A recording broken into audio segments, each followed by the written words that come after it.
ناظرین، آج قائد-اعظم محمد علی جناح کی سالگرہ کا دن ہے۔ محمد علی جناح کی سیاسی بصیرت اور جدوجہد کو دنیا تسلیم کرتی ہے۔ برصغیر کا نقشہ مکمل طور پر تبدیل کرنے والے ہمارے قائد کا سیاسی سفر کئی دہائیوں پر مشتمل ہے۔ اس ویڈیو میں قائد-اعظم محمد علی جناح کی بحیثیت گورنر جنرل اور ان کے کیے گئے فیصلوں اور اقدامات کو جاننے کی کوشش کریں گے، جنہوں نے پاکستان کی معاشی، سیاسی اور بین الاقوامی تعلقات کی ابتدائی راہیں متعین کیں۔ 7 اگست 1947 کو قائد-اعظم محمد علی جناح نے دلی کے پالم ہوائی اڈے سے ڈکوٹا جہاز کے ذریعے کراچی کے سفر کا آغاز کیا۔ ان کے ساتھ جہاز میں فاطمہ جناح، ان کے نیول ADCS ایم احسن اور ایئر ADC عطا ربانی ہمراہ تھے۔ قیوم نظامی اپنی کتاب قائد-اعظم بحیثیت گورنر جنرل میں لکھتے ہیں کہ جب قائد اور فاطمہ جناح کراچی ایئرپورٹ پر اتر رہے تھے تو فاطمہ جناح نے اپنے بھائی کو مخاطب کرتے ہوئے کہا کہ جناح لک۔ قائد نے نیچے نظر ڈالی اور کہا اے لاٹ آف پیپل، یعنی ایک جمع غفیر اپنے قائد کو لینے کے لیے وہاں موجود تھا۔ ایئرپورٹ پر قائد کو گارڈ آف آنر پیش کیا گیا۔ یہاں سے قائد سرکاری رہائش گاہ پہنچے تو انہوں نے اپنے ADC سے کہا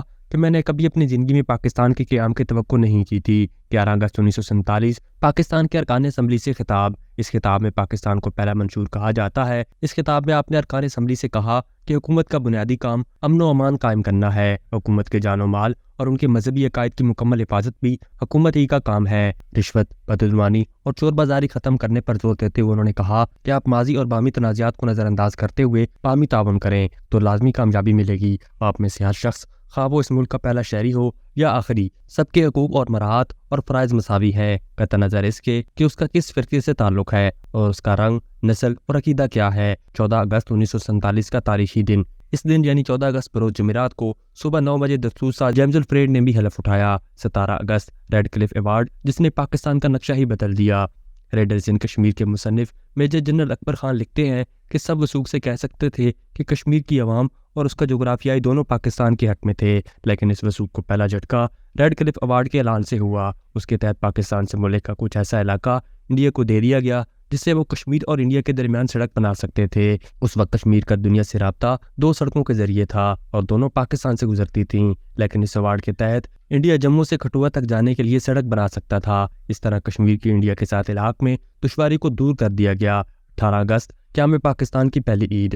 18 اگست 1947 کو پاکستان کی پہلی عید الفطر منائی گئی۔ قائد نے عید کی نماز بند روڈ پر واقع مولوی مسافر خانہ کے نزدیک مسجد کسابان میں مولانا ظہور الحسن درس کی سربراہی میں ادا کی۔ 12 ستمبر قائد-اعظم امدادی فنڈ کا قیام۔ اس دن قائد-اعظم نے قوم سے اپیل میں کہا کہ مشرقی پنجاب، دلی اور انڈین مملکت کے دیگر حصوں میں ہمارے ملک پر جو ظلم توڑا جا رہا ہے اس کی شاید ہی کوئی نظیر ہو۔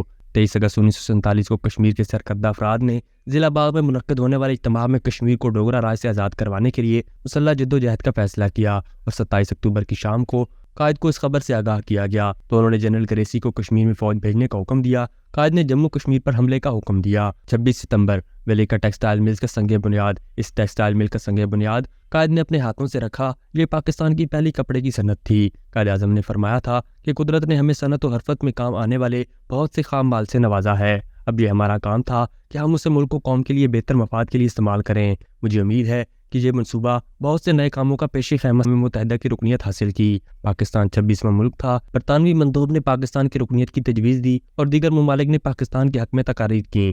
رائے شماری میں پاکستان کے حق میں 53 ممالک نے ووٹ دیے اور ایک ملک نے مخالفت کی اور یہ ملک افغانستان تھا۔ 25 دسمبر 1947 قائد کی سالگرہ کا دن۔ بیگم شائستہ اکرم اللہ لکھتی ہیں کہ کرسمس کا وقت بھی قریب تھا جو قائد کی سالگرہ کا دن بھی تھا۔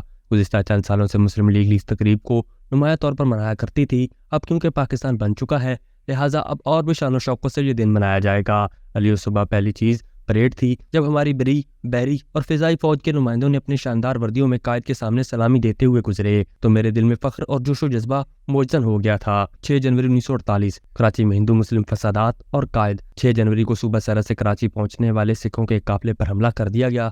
سکھوں کے کریانوں اور مذہبی نعروں سے مقامی افراد مشتعل ہو گئے۔ شہر میں کرفیو لگا دیا گیا۔ 31 جنوری 1948 کو مہاتما گاندھی کے قتل کے سوگ میں پاکستان کے تمام سرکاری دفاتر بند رہے اور قومی پرچم سرنگوں رہا۔ قائد-اعظم نے اپنے تعزیتی بیان میں کہا کہ وہ ان عظیم ترین افراد میں سے ایک تھے جو ہندو قوم نے پیدا کیے۔ 21 مارچ کو قائد نے ڈھاکہ کے ریس کورس میدان میں ایک جلسہ عام سے خطاب کیا۔ انہوں نے پاکستان کی ترقی کے لیے تعصب کو زیر قاتل قرار دیا۔ 24 مارچ کو ڈھاکہ یونیورسٹی کے جلسے کی تقسیم اصلاحات سے خطاب کرتے ہوئے کہا کہ انہوں نے قومی زبان کی بات پھر سے دہرائی اور کہا کہ ہر صوبے کی سرکاری زبان اس کی مقامی زبان ہوگی، لیکن اردو رابطے کی زبان ہے، اس لیے اس پر انہوں نے تنقید کا سامنا کرنا پڑا۔ AK فضل حق نے کہا کہ یہ گورنر جنرل کا کام نہیں، اس کے لیے باقاعدہ ریفرینڈم کرانے کی ضرورت ہے۔